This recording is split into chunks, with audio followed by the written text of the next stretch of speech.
گناہوں کی قربان نہیں کر پا رہا ہے ہمارا جوان، جب تک تم اپنے خواہشات کے قربانی نہیں دو گے اس قدم مصطفیٰ تک نہیں پہنچ سکو گے۔ کچھ چیزیں اپنی لائف سے نکالو، اپنی زندگی سے نکالو۔ طبیعت یہ چاہتی ہے کہ میں عیاش بن کر کے جیوں، جیسے سارے لوگ جی رہے ہیں ویسے میں جیوں۔ تمہیں پتا بھی ہے کہ وہ کدھر جانے والا ہے؟ جس کا صاف سپاٹ چہرہ دیکھ کر کے تم نے حضور کی سنت کو نکال کر گلی نالوں میں پھینک دیا، گٹر میں بہا دیا، صرف اس لیے کہ دنیا کے پاش لوگ، ماڈرن لوگ، ہیرو لوگ سب صاف رکھتے ہیں تو میں بھی اسی طرح رہوں۔ کاش ان خواہشات کی بجائے اگر میرے نبی کا چہرہ دیکھا ہوتا، حضور پاک صلی اللہ تعالی علیہ وسلم نے کیا کیا تھا اس کا خیال ہی نہیں رہا۔ تو خواہشات کے پجاری بن کر کے رہو گے تو ایمان کب آئے گا؟ ایمان نہیں آ سکتا۔ میں آپ کو بتاتا ہوں، طبیعت آرام کرنے کی چاہتی ہے، ہر ایک کو چاہتی ہے۔ ہر آدمی لائف میں انجوائے بھی کرنا چاہتا ہے اور جینا بھی چاہتا ہے، جبکہ سب کو پتا ہے کہ موت آنی ہے، لیکن موت سے بھاگتا بھی ہے ہر انسان، کیونکہ جینے کی خواہش سب کو ہے۔ بیماریوں کا علاج کیوں کراتے ہیں؟ جینا ہے نا ابھی۔ لیکن میرے آقا صلی اللہ تعالی علیہ وسلم کے ان فرزانوں اور پروانوں کو دیکھو۔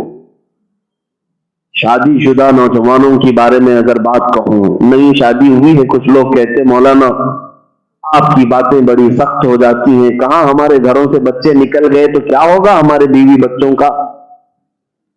ہمارے گھروں کی دیکھ بھال کون کرے گا؟ پورا نوجوان طبقہ آپ کو سن رہا ہے، اور آپ اگر ان کو لے کر چلے گئے پیچھے گھر بار کون دیکھے گا؟ بوڑھی ماں ہے، چھوٹے بچے ہیں، بیوی نئی ابھی آئی ہے۔ یہ سب جملے تو میں روز سنتا ہوں۔ میرے عزیزوں، ان سب سے میں یہاں پیغام دینا چاہتا ہوں، تمہاری آنکھیں اب کھلی ہیں۔ صحابہ کرام کے کیا بیوی بچے نہیں تھے؟ ان کے ماں باپ نہیں تھے؟ ان کی اولاد نہیں تھی؟ سب کچھ تھا، لیکن انہوں نے یہی درس دیا، ظالموں تم جس کو زندگی سمجھ رہے ہو یہ موت ہے۔ جس طرح دنیا میں جینے کو تم زندگی سمجھ رہے ہو یہ موت ہے۔ حقیقی زندگی تو مصطفیٰ کے قدموں میں مر جانا ہے، وہاں اپنی زندگی لٹاؤ، پھر حقیقی زندگی پاؤ۔ تیرے دامن کرم میں جسے نیند آ گئی ہے وہ فنا نہ ہوگی، اسے زندگی ملی ہے۔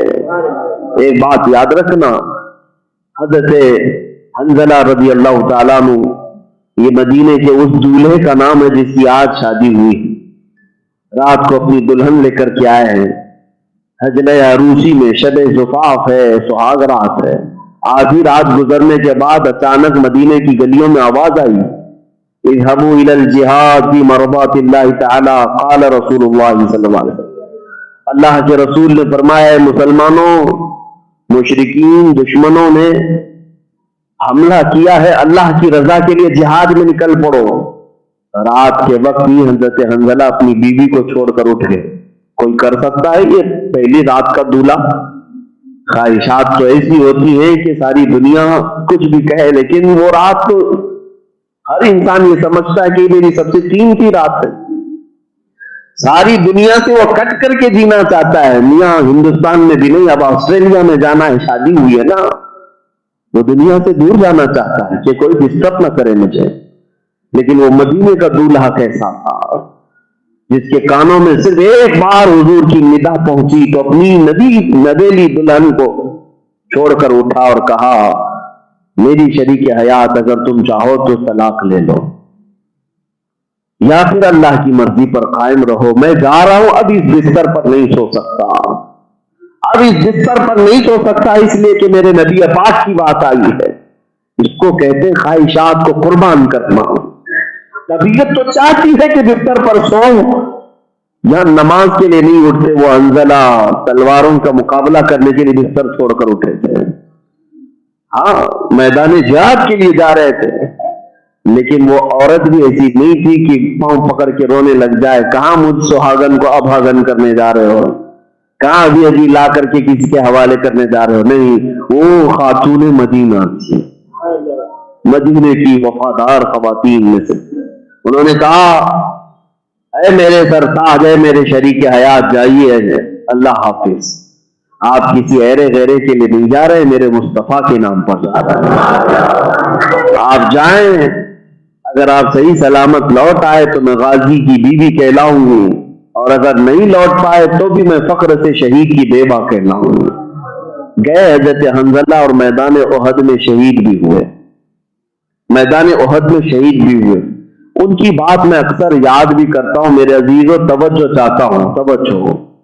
حضرت حنظلہ وہ صحابی ہیں جب رات میں اٹھے تھے تو ان پر غسل واجب تھا، اپنی بیوی سے بستر سے اٹھے تھے تو غسل واجب تھا، اتنی دیر بھی اپنے گھر پہ ٹھہرنا انہوں نے گوارا نہیں کیا کہ غسل کر لوں، دوڑتے ہوئے اسی حالت میں شریک جہاد ہو گئے۔ ان کا کہنا یہ تھا کہ کہیں نہانے میں دیر ہو گئی تو میں حضور سے پیچھے نہ ہو جاؤں، حضور پاک صلی اللہ علیہ وسلم کے صحابہ کی جماعت سے میں پیچھے نہ رہ جاؤں۔ یہ خواہشات کی قربانیاں نہیں ہے تو اور کیا ہے؟ لائف کون نہیں چاہتا، جینا کون نہیں چاہتا، لیکن ان صحابہ نے بتایا کہ حضور پاک کے نام پر اگر دنیا وار دو گے تو اللہ ہمیشہ کے لیے تمہارا نام زندہ رکھے گا، ویسے بھی تو مرنا ہے نا ایک نہ ایک دن، کب تک جیو گے، کب تک جیو گے مجھے بتاؤ؟ کسی نہ کسی دن تمہاری زندگی کی شام ہونی ہے، یا تو تمہیں بیماریاں جکڑ لیں گی، یا تو پھر کسی ظالم کے شکنجوں میں پھنس کر کے مرو گے، یا بھی یہ بیماریاں پھیلی کب کس کے گھر پر آئے۔ دوپہر میں تو دسترخوان پر بیٹھا تھا، شام میں پتہ چلا قبرستان میں ہے، حالات ہے۔ رات کے وقت اچھے خاصے بات کر رہے تھے، کل کی صبح پتہ چلا کہ نہیں ان کا لاشا جا چکا ہے، اچانک موت تو عام ہو چکی ہے، جانا تو ہے ہی ہے دنیا سے۔ تم ہزار چاہ کر کے بھی اپنی لائف کو ایکسٹینڈ نہیں کر پاؤ گے، ایک منٹ کے لیے بھی بڑھا نہیں سکو گے۔ جب یہ یقین ہے تو میرے عزیزوں، ان خواہشات کے پیچھے اپنی لائف برباد کرنے سے تو بہتر ہے کہ نبی پاک کے قدموں میں اپنی جان نچھاور کرتے ہیں، اس لیے کہ ہمیں پتا ہے کل اگر عزت کسی کی ہوگی تو صرف رسول اللہ کی ہوگی۔ عرش حق ہے، مسند رفعت رسول اللہ کی، دیکھنی ہے حشر میں عزت رسول اللہ کی۔ جب ہمیں پتا ہے وہاں چلنے والا ہے، ایک ہی لہرانے والا جھنڈا ہوگا، وہ میرے مصطفیٰ کا ہوگا، تو کیوں نہ دنیا میں ہم ان کے پیچھے چلیں، ان کی اقتدا کریں۔ دنیا تمہیں آج جکڑ کر کے تھوڑی تھوڑی دیر کے لیے، یہ گناہوں کی لذت کتنی ہوتی ہے، ایک کھجلی کے برابر ہے۔ گناہ کرنے والے جوان سے میں پوچھتا ہوں آج پارٹی کے لیے تو نے کتنی تیاریاں کی، پیسے جمع کیے، ادھر ادھر سے حرام ہو کہ حلال ہو سب جمع کیا، دوستوں کو جمع کیا، پارٹی کیا، کتنی دیر کرے گا، کتنی دیر کرے گا؟ رات میں ناچا گایا، شراب پیا، ختم تو ہو گئی، رات تو چلی گئی، لیکن تم نے اپنی زندگی میں اور اپنے ایمان پر جو دھبے لگائے وہ موت تک کہاں جائیں گے؟ ایک چھوٹی سی رات میں تم نے گناہ کر کے اپنے آپ کو سیاہ کر لیا۔ ہوتا یہ ہے کہ کھجانے کے وقت کھجلی اچھی لگتی ہے، لیکن جب ہاتھ چھوڑ دیتے ہیں تو جلن پیدا ہوتی ہے۔ ہاں، یہ گناہوں کی کیفیت کھجلی کی طرح ہے، کھجانے کے وقت صرف اچھا لگے گا۔ گناہوں کی لذت بھی تھوڑی دیر کی ہوتی ہے، لیکن گناہ کر کے جب بندہ نکلتا ہے اس گناہ سے تو یہ موت تک یہ گناہوں کے دھبے پیچھا نہیں چھوڑتے ہیں، پیچھا نہیں چھوڑتے، یہاں تک کہ قیامت کے دن کی بات ہے، جنت میں ایک شخص داخل ہوگا جو دوزخ سے نجات پا کر کے آیا تھا، دوزخ میں ڈالا گیا تھا گناہوں کی وجہ سے، اور وہاں سے نجات پا کر کے آیا، جنت میں آیا، لیکن جنت میں آنے کے بعد بھی اس کی پیشانی پر ایک کالا دھبا تھا، ہر جنتی دیکھ کر اسے پہچان رہا تھا میاں دوزخ سے آئے ہوئے، دھبا وہاں پر بھی نہیں جا رہا تھا۔ اب آپ اندازہ کریں جنت میں پہنچنے کے بعد بھی گناہوں کا ایک دھبا قائم ہی رہ گیا، اور وہ اپنے آپ کی شرمندگی وہاں پر بھی محسوس کر رہا ہوگا۔ کاش میں اپنی مختصر سی زندگی کو گناہوں کے اڈے پر نہ گزارا ہوتا، شفاعت مصطفیٰ کے بعد جنت تو ملی ہی ہے لیکن کالا دھبا تو نہیں جاتا۔ اس لیے میرے عزیزوں، اگر لائف میں اپنی موت سے پہلے ہی پہلے حضور کو منا لیا، اپنے رب سے صلح کر لیا، تو وہ کریم خدا ہے، وہ رحیم خدا ہے، دنیا سے جانے سے پہلے ہمارے عیبوں کو اور گناہوں کو پاک کر دیتا ہے۔